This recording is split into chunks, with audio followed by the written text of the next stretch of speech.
വചനവായന 1 Samuel അധ്യായം 20. ജോനാഥാൻ സഹായിക്കുന്നു. ദാവീദ് റാമായിലെ നായോത്തിൽ നിന്ന് ഓടി ജോനാഥൻ്റെ അടുത്തെത്തി ചോദിച്ചു, ഞാൻ എന്തു ചെയ്തു? എന്താണെൻ്റെ കുറ്റം?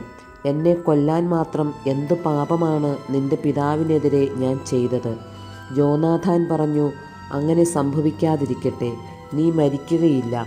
എന്നെ അറിയിക്കാതെ ഒരു കാര്യവും ചെറുതായാലും വലുതായാലും എൻ്റെ പിതാവ് ചെയ്യുകയില്ല. പിന്നെ എന്തിന് പിതാവ് ഇക്കാര്യം എന്നിൽ നിന്ന് മറച്ചു വയ്ക്കുന്നു? അങ്ങനെ സംഭവിക്കുകയില്ല. ദാവീദ് പറഞ്ഞു, നിനക്ക് എന്നോട് ഇഷ്ടമാണെന്ന് നിൻ്റെ പിതാവിന് നന്നായി അറിയാം. അതിനാൽ നീ ദുഃഖിക്കാതിരിക്കാൻ ഇക്കാര്യം അറിയേണ്ടെന്ന് അവൻ വിചാരിച്ചു കാണും. നീയാണേ, ജീവനുള്ള കർത്താവാണേ, ഞാൻ പറയുന്നു, ഞാനും മരണവും തമ്മിൽ ഒരടി അകലമേയുള്ളൂ. ജോനാഥാൻ അവനോട് പറഞ്ഞു, നീ ആവശ്യപ്പെടുന്നതെന്തും നിനക്ക് വേണ്ടി ഞാൻ ചെയ്യാം. ദാവീദ് പറഞ്ഞു, നാളെ അമാവാസിയാണ്. പതിവനുസരിച്ച് ഞാൻ രാജാവിനോടൊത്ത് ഭക്ഷണത്തിനിരിക്കേണ്ടതാണ്. പക്ഷേ 3-ാം നാൾ വൈകുന്നേരം വരെ വയലിൽ ഒളിച്ചിരിക്കാൻ എന്നെ അനുവദിക്കണം. നിന്റെ പിതാവ് എന്നെ തിരക്കിയാൽ ദാവീദ് തൻ്റെ കുടുംബം മുഴുവനും ചേർന്നുള്ള വാർഷിക ബലിക്ക് ബേത്ലഹേമിൽ പോകാൻ അനുമതിക്കായി കേണപേക്ഷിച്ചു എന്ന് പറയണം. അവൻ അത് കേട്ട് തൃപ്തനായാൽ ഈ ദാസൻ്റെ ഭാഗ്യം, കുപിതനായാൽ എന്നോട് തിന്മ ചെയ്യാൻ ഉറച്ചിരിക്കുന്നുവെന്ന് മനസ്സിലാക്കാം. ആകയാൽ ഈ ദാസനോട് കരുണ കാണിക്കണം.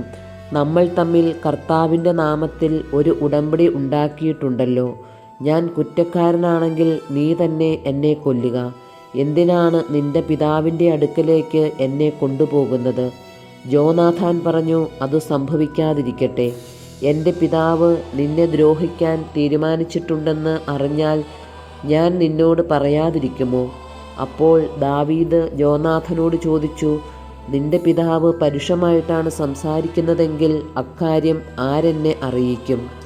വരിക, നമുക്ക് വയലിലേക്ക് പോകാമെന്ന് ജോനാഥാൻ പറഞ്ഞു. അവരിരുവരും പോയി. ജോനാഥാൻ ദാവീദിനോട് പറഞ്ഞു, ഇസ്രായേലിൻ്റെ ദൈവമായ കർത്താവാണേ, നാളെയോ മറ്റന്നാളോ ഈ സമയത്ത് ഞാൻ എൻ്റെ പിതാവിനോട് ചോദിക്കുകയും അവൻ നിനക്ക് അനുകൂലമാണെന്ന് കണ്ടാൽ ഞാൻ വിവരമറിയിക്കുകയും ചെയ്യും.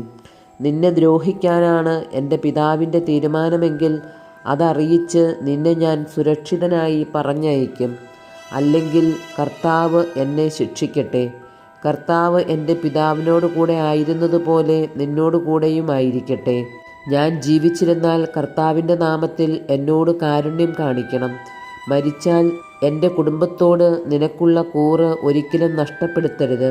കർത്താവ് ദാവീദിൻ്റെ ശത്രുക്കളെയെല്ലാം ഭൂമുഖത്ത് നിന്ന് ഉന്മൂലനം ചെയ്യുമ്പോൾ ജോനാഥൻ്റെ നാമം ദാവീദിൻ്റെ കുടുംബത്തിൽ നിന്ന് വിച്ഛേദിക്കരുതേ. നിന്റെ ശത്രുക്കളോട് കർത്താവ് പകരം ചോദിക്കട്ടെ. ദാവീദിന് തന്നോടുള്ള സ്നേഹത്തിൻ്റെ പേരിൽ ജോനാഥാൻ അവനെക്കൊണ്ട് സത്യം ചെയ്യിച്ചു. അവൻ ദാവീദിനെ പ്രാണനു തുല്യം സ്നേഹിച്ചിരുന്നു. ജോനാഥാൻ അവനോട് പറഞ്ഞു, നാളെ അമാവാസിയാണ്. ശൂന്യമായ നിന്റെ ഇരിപ്പിടം നിന്റെ അഭാവം അറിയിക്കും. മറ്റന്നാൾ നിന്റെ അസാന്നിധ്യം കൂടുതൽ ശ്രദ്ധിക്കപ്പെടും. അന്ന് നീ ഒളിച്ചിരുന്ന സ്ഥലത്ത് കൽക്കൂമ്പാരത്തിന് സമീപം മറഞ്ഞിരിക്കണം. അതിൻ്റെ ഒരു വശത്തേക്ക് 3 അമ്പ് ഉന്നം നോക്കി ഞാൻ എയ്യും. പോയി അമ്പ് എടുത്തുകൊണ്ട് വരിക എന്ന് പറഞ്ഞ് ഒരു കുട്ടിയെ ഞാൻ അങ്ങോട്ടയക്കും. അമ്പ് നിന്റെ ഇപ്പുറത്താണ്, എടുത്തുകൊണ്ട് വരിക എന്ന് പറഞ്ഞ് കുട്ടിയെ അയച്ചാൽ നിനക്ക് എഴുന്നേറ്റ് വരാം. നീ സുരക്ഷിതനാണ്. അപകടമുണ്ടാവുകയില്ലെന്ന് കർത്താവിൻ്റെ നാമത്തിൽ ഞാൻ സത്യം ചെയ്യുന്നു. അമ്പ് നിനക്ക് അപ്പുറത്താണെന്ന് പറഞ്ഞ് കുട്ടിയെ അയച്ചാൽ നീ പൊയ്ക്കൊള്ളണം. കർത്താവ് നിന്നെ അകലത്തേക്ക് അയക്കുകയാണ്. നാം തമ്മിൽ ഈ പറഞ്ഞതിന് കർത്താവ് എന്നും സാക്ഷിയായിരിക്കട്ടെ. ദാവീദ് വയലിൽ പോയി ഒളിച്ചിരുന്നു. അമാവാസിയായി രാജാവ് ഭക്ഷണത്തിനിരുന്നു. രാജാവ് പതിവ് പോലെ ഭിത്തിയോട് ചേർന്നുള്ള തൻ്റെ ഇരിപ്പിടത്തിലിരുന്നു. ജോനാഥാൻ എതിർവശത്തും അബ്നേർ സാവൂളിൻ്റെ സമീപത്തും. ദാവീദിൻ്റെ ഇരിപ്പിടമാകട്ടെ ഒഴിഞ്ഞുകിടന്നു. സാവൂൾ അന്ന് ഒന്നും പറഞ്ഞില്ല. ദാവീദിന് എന്തോ സംഭവിച്ചിരിക്കണം. ഒരുപക്ഷെ അവൻ അശുദ്ധനാണ്. തീർച്ചയായും അങ്ങനെ തന്നെ എന്ന് അവൻ കരുതി. അമാവാസിയുടെ പിറ്റേ ദിവസവും ദാവീദിൻ്റെ ഇരിപ്പിടം ഒഴിഞ്ഞുകിടന്നു. സാവൂൾ പുത്രനായ ജോനാഥനോട് ചോദിച്ചു, ജെസ്സയുടെ മകൻ ഇന്നലെയും ഇന്നും ഭക്ഷണത്തിന് വരാത്തതെന്താണ്?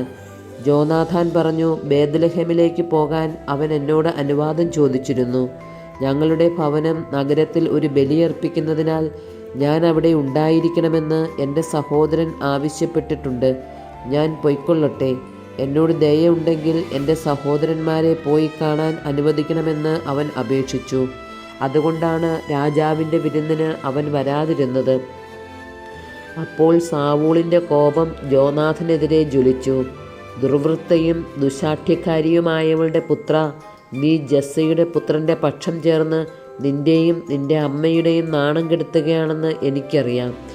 അവൻ ജീവിച്ചിരിക്കുന്നിടത്തോളം കാലം നിനക്ക് രാജാവാകാനോ രാജ്യത്വം സ്ഥാപിക്കാനോ സാധിക്കുകയില്ല. അതുകൊണ്ട് അവനെ ആളയച്ച് എൻ്റെ അടുക്കൽ പിടിച്ചുകൊണ്ടുവരിക. അവൻ മരിക്കണം. ജോനാഥാൻ ചോദിച്ചു, എന്തിനവനെ വധിക്കണം? അവൻ എന്തു ചെയ്തു? സാവൂൾ ജോനാഥനെ കൊല്ലാൻ അവൻ്റെ നേരെ കുന്തമെറിഞ്ഞു. ദാവീദിനെ കൊല്ലാൻ തന്നെ തൻ്റെ പിതാവ് തീരുമാനിച്ചിരിക്കുകയാണെന്ന് അവന് മനസ്സിലായി. അവൻ തീന്മേശയിൽ നിന്ന് കോപത്തോടെ ചാടി എഴുന്നേറ്റു. അമാവാസിയുടെ പിറ്റേ ദിവസമായ അന്ന് അവൻ ഭക്ഷണമൊന്നും കഴിച്ചില്ല. തൻ്റെ പിതാവ് ദാവീദിനെ അപമാനിച്ചതു നിമിത്തം അവൻ ദുഃഖിച്ചു. പിറ്റേ ദിവസം രാവിലെ ദാവീദുമായി പറഞ്ഞൊത്തതിനനുസരിച്ച് ജോനാഥാൻ ഒരു കുട്ടിയോടൊത്ത് വയലിലേക്ക് ചെന്നു. ജോനാഥാൻ ആ കുട്ടിയോട് പറഞ്ഞു, ഞാൻ എയ്യുന്ന അമ്പ് ഓടിച്ചെന്ന് കണ്ടെടുക്കുക.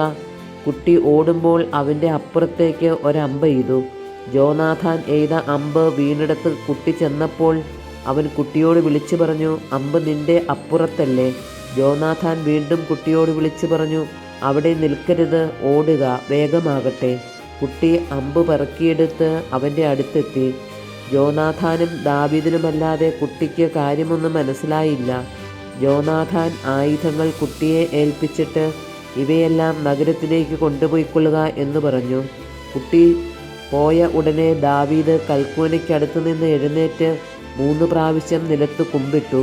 ജോനാഥാനും ദാവീദും പരസ്പരം ചുംബിച്ചു. ദാവീദിന് പരിസരബോധം വരുന്നതുവരെ അവർ കരഞ്ഞു. ജോനാഥാൻ അവനോട് പറഞ്ഞു, സമാധാനത്തോടെ പോവുക.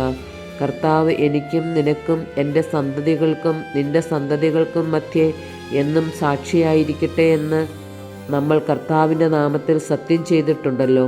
ദാവീദ് യാത്രയായി. ജോനാഥാൻ നഗരത്തിലേക്കും മടങ്ങി.